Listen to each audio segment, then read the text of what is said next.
Hey there, Mike Robinson with BlackHawk Paramotor, Mike Gambrel, and Mr. Nick Hill here today. This is Coffee with Mike and Mike. Cheers. And a guest, Nick.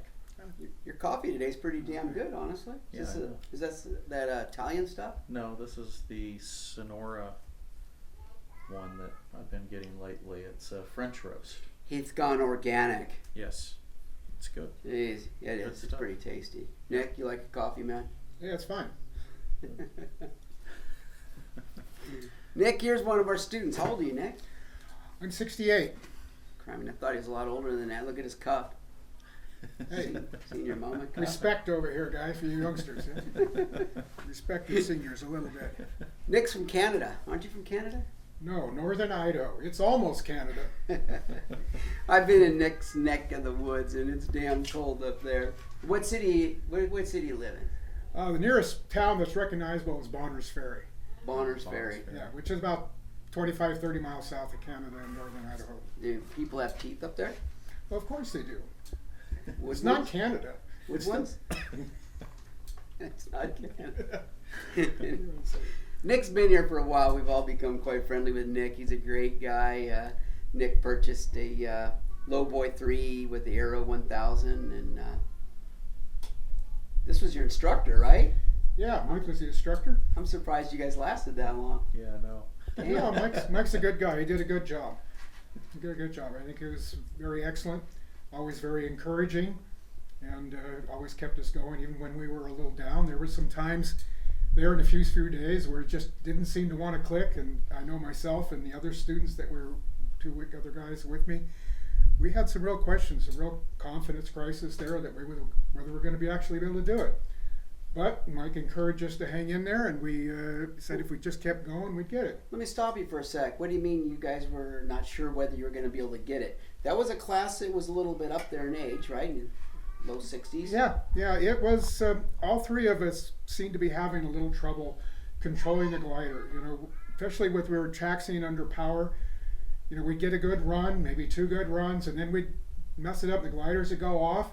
And Mike was very insistent that we had to demonstrate consistency, the ability to control the glider.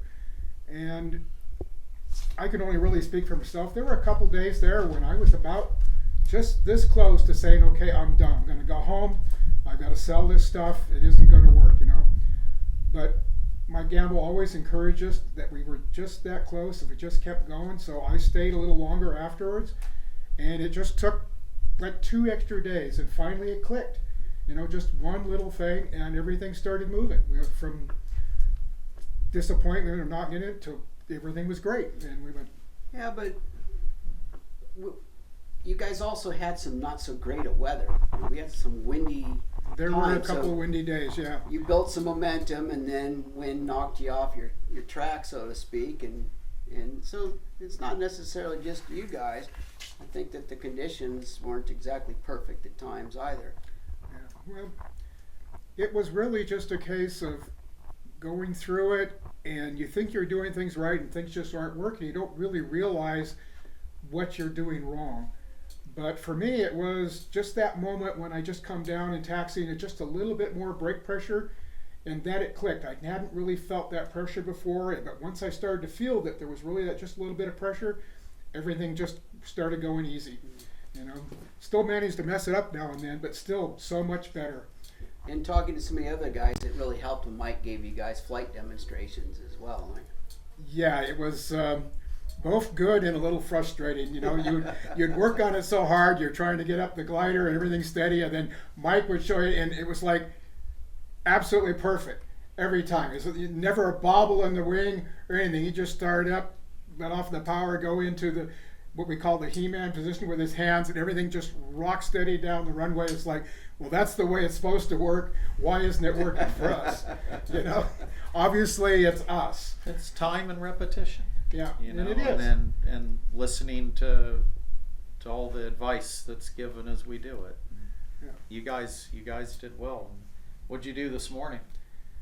This morning, I went on a 45-mile tour of the area with another couple pilots. Mike went with us, and one of the other guys, a customer here, Tom, flew around. We flew around for, I think, Tom said he logged 45 miles on his GPS. Took us about 2 hours. It was a very nice way to cap off my weeks here. Yeah. And That's Tom Fisher. He flies the same unit that you do. oh yeah. So now, okay, you guys woke me up first of all. Okay. Well, let's do You guys that. were up there early. Anyway, so you guys left. I seen 3 people leave, but then I seen one person come back on the early side. Why is that? Well, Mike was flying a 2-cycle, and it doesn't get the fuel economy that the Aero 1000 does. I mean, He landed. He drove in his side by side up to the house. I said, "What's up, man? Isn't the air good? The air's just fine. I don't have the gas." yeah, it was great. So they're gone. You guys went a long ways. A long ways. When it landed, I still had over half a tank of gas when I got back. I mean, it was pretty full when I left. I have the larger aluminum tank, and Tom had the smaller tank, but even he had half a tank of gas when he came back too. Yeah. So I mean, it was great. The Aero 1000 is smooth all the way.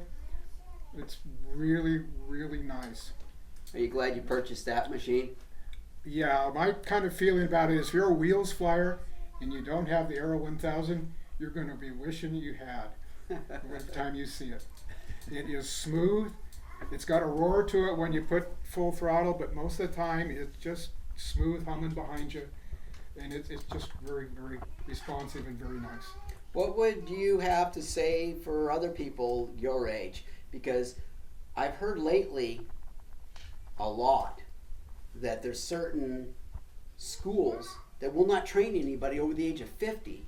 And in fact, they're wanting them to run sprints or something like that with the motor on their back to pass a test to see if they'll train them. What do you think about that, Mike? Yeah, everybody learns at a different pace, and the thing is that I've noticed in training people, and I mean the average person that we train up here is in their mid-50s on up. I mean, that's the reality of it. Some people pick it up a little faster than others, but the older we get, we don't pick things up as quickly as we do when we're young. So it takes a little bit extra time, but if you want to put the extra time into it, you're gonna fly and you're gonna be safe about it. We do 7 days here. 7 days is average for people to get the first few flights in. We naturally want you to get as many flights in as possible, but really all the important stuff is on the ground. I think Nick realizes that now, and that if you can get really, really good on the ground, the flying part's easy. But it just sometimes takes older people, and I'm not meaning to belittle anybody, but the older we get, we just don't have the response time, and things take a little bit longer to click. But it's worth it, isn't it, Nick? It's absolutely worth it. I mean, for me, what was it, about the actual 7th day would have been that Saturday, wasn't it? Yeah. So on the morning of the 7th day of actual training, I had my first flight. Yeah. And if you'd asked me 2.5 days before, I wouldn't really have predicted it was going to hit. But it just took that one extra day in between. Yeah. On day 6 in the morning, just that extra feel, and it finally clicked. And from that point on, it got a whole lot easier and nicer. And it made a big difference. I mean, going from, well, it's been today's Sunday, right? So it's been 1 week. I think today I logged my 66th flight in that 1 week. That's not bad. Yep. 66 flights. Yep. Yeah. And are you on a trike or the quad? I'm on the quad, and I don't regret it. It's a nice machine. There were a few times during my training when my taxis were a little less than perfect, and you can feel wheels come up, and it was a nice comfort to know the extra stability of the quad. I mean, people want to fly trikes, that's their decision, but the quad was nice and stable, easy to control, and a lot of confidence in it. It's a nice machine. That LowBoy 3 is a really nice machine, Mike. You guys have done a good job with it. It looks good. And as an engineer, I mean, I've got some experience in aerospace. I worked a number of years with 2 major aerospace manufacturers in manufacturing. It's nicely done. You guys did a really great job on it. Thank you. And of course, the Helvetica people have done a great job on the Aero 1000 engine too. It's a good really is combination. nice. It's a nice combination. It works good. I mean, you've talked a lot about how you've adjusted it for torque adjustment and stuff. This morning it was necessary. I'd fly several times with no hands on the brakes. no tendency to steer off center at all. It sets up real nice, and it's just a nice flying machine. What size glider are you using? I'm using a 36-meter glider. Okay. I live at a little higher altitude up here in the Yeah. northern part of the country. So what would you say, Nick, to older fellas that are looking to get into this? Because we get the older guys in their 50s, 60s, 70s, and a lot of them want a foot launch. What do you think it would have been like for you to have foot launched? For me, foot launch was never something I even considered. 20 years ago, maybe, but I'm 68. I can feel my knees in ways that I'd rather didn't feel them just walking. I have experience skydiving. I know what it's like to land hard under a canopy, and doing that with an extra 60, 70 pounds on, no thank you. I like my knees that I have. I don't need new ones. And, there's a certain attractiveness to be able to foot launch, but the wheels just makes it easy to fly. I don't have to worry about my legs, and that's a comfort. Do you think that if you did foot launch and then you started doing the quad, do you think you'd fly more on the wheels because of confidence? Yeah, I think I'd fly the wheels a lot more. There's just no concern about whether or not on that landing. I mean, if you're flying a canopy and you're landing on your feet, there are so many other things that you have to really think about. If you're running, tripping, I mean, on my last skydive, I tripped and I broke my back. And that was just from a trip. It wasn't from the skydive. It was just from tripping, falling on the ground. Wow. And doing that sort of thing with the extra weight, I mean, you have to really think about it. Some of it looks cool, but flying is really what I think it's about. And when flying, it is just nice. I mean, with the quad or wheels, you can come in and land nice and soft. You don't have to worry about whether, and frankly, if you're a little downwind, it just means you roll farther down the field a little bit. You don't have to worry about how fast can you run and stuff. It is all about the flying. I mean, and it's also about safety. Wheels is safer in my opinion, especially if you're a little questionable. Like I said, I'm 68 years old. I'm heavier than I used to be when I was younger. I don't have that athletic ability, and the body isn't the same. Well, we're really glad you came. So the other guys were great as well. Yep. Seems like we have a lot of older guys, and we have a great time with them, Mike. Yeah. And good job to you. Yeah. 66 flights, man. Yeah. It's impressive. Yeah, it's a good deal. Impressive. Good. Good job.